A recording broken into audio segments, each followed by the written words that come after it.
Hello, ladies. We are back with another episode of Married at First Sight. It's all or nothing. I told y'all it's not going nowhere because I got it. I think I sound bomb too. Don't mind me. Anywho, let's jump into this episode. We're gonna start from the end with Morgan and Ben. Ding, ding, ding. Her name is Morgan. Shout out Nita. 2 points for me.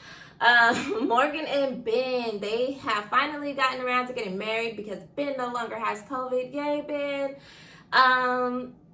Lifetime literally gave them 5 minutes, so I'm gonna give them about 30 seconds. It's all good. It's butterflies and flowers right now.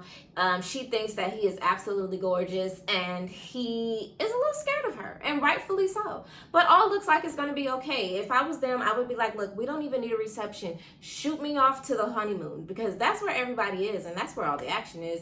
Well, we can meet families and do all of this other stuff during the course of the 8 weeks of the show.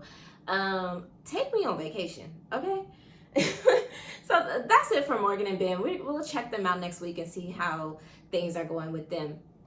Let's talk about these meetings with the family. We'll start with Stasha and Nate, and I guess Stasha is her name. I was calling her Stasia because I like Stasia, but I'll give the girl I'll give the girl her respect and call her Stasha because her name is Stasha. So Stasha and Nate, I didn't see any red flags during any of those meetings with the family.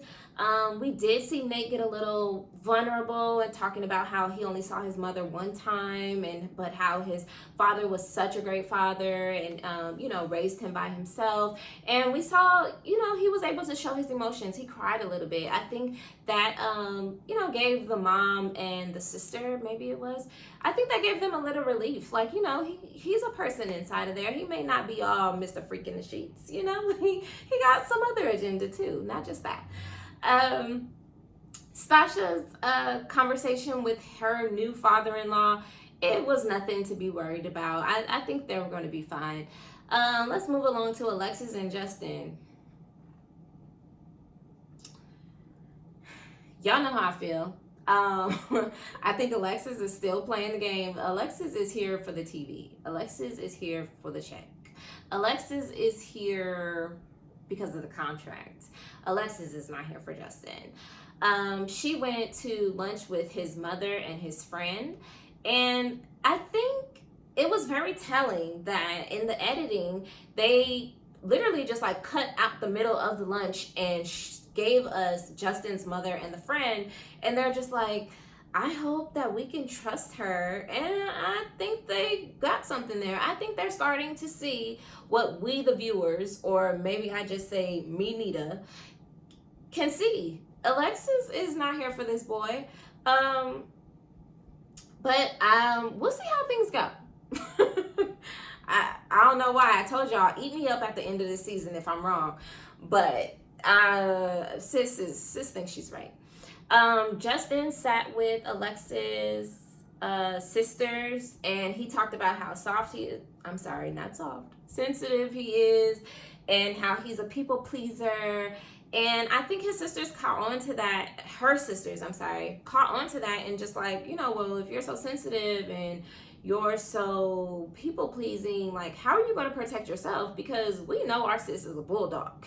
She gonna come in a situation like this and big dog you, sir. So what are you going to do to protect yourself? And I wasn't buying his answer. Let's just leave it at that. Moving on. Kristen and Mitch. I don't remember really the conversation between Mitch and Kristen's family. Oh yeah, I do. I think that the answers that he gave were so boo. Like, they were just like so generic. They had no real passion or thought behind them. And can y'all tell I'm over Mitch? Because I'm just over Mitch. Moving on.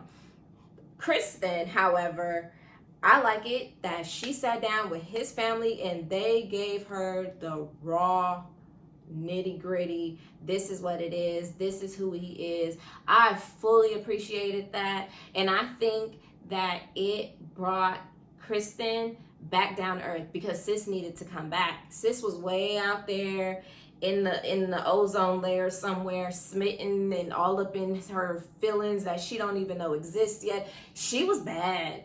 And I think they brought her back to earth. I think they scared her ass. And I'm glad because she deserves so much better. You know, she's sitting over on one side of the camera telling us how, oh my God, he's so hot, he's everything I asked for, blah, blah, blah, blah, blah. And then he's sitting over here talking all this other crazy stuff. Like, who wants to be in that type of position? So I'm glad that they scared her. She said in the episode that she wasn't scared, but I don't believe it. I don't believe it. I think it brought her back to reality a little bit. I think she might just snap out of it. But in the meantime, she's just enjoying this euphoric feeling that she has from being married. And I guess rightfully so.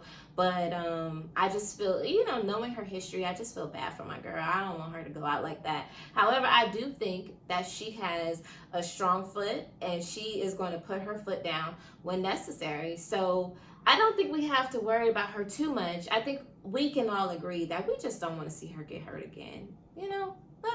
Let's give an e-hug to Kristen. And then Lindy and Miguel. Lindy and Miguel, I was so disappointed that Lindy divulged so much of her personal business to Miguel's sister. It was so unnecessary. I think Lindy has that thing called word vomit where she gets nervous and she just start talking and throwing things out there. And I really hate that she did that. You don't owe them people that. Miguel don't even know how many thousands of dollars of student loan debt you in. Why are you telling his sister? Like, y'all ain't even talked about this yet. She don't need to know nothing. She ain't nobody. So I didn't like that. I wish that she didn't do that, because you see, like, it kind of allows the sister to go back and tell him, and then then he's forming opinions based off opinions that they formed when he and Lindy haven't even talked about that. I think that is so unfair. I wish she hadn't done that, but like I said, I think she just gets nervous and she just starts talking. Just like she just goes a little berserk when she, can't find stuff. Like, baby girl couldn't find her pajamas and she was going crazy. Like, girl, put on a swimsuit and go to bed. Like, stop it. And then I didn't like sis, like, oh, well, he's a Pisces. I'm just throwing these out there. They might not even be real, but like, he's a Pisces and you're a Gemini and you guys don't get along. So what are you going to do? Like, girl, shut up. Like, I too have friends that are like super with the astrology, and that stuff literally goes in one ear and out the other, because come on, I'm sorry. Cute. It's cute and it's fun, but I'm not going to base my life off of that. So toodles. Okay.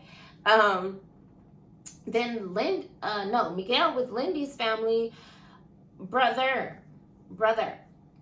Last week, we thought it was funny. This week, we don't think it's funny.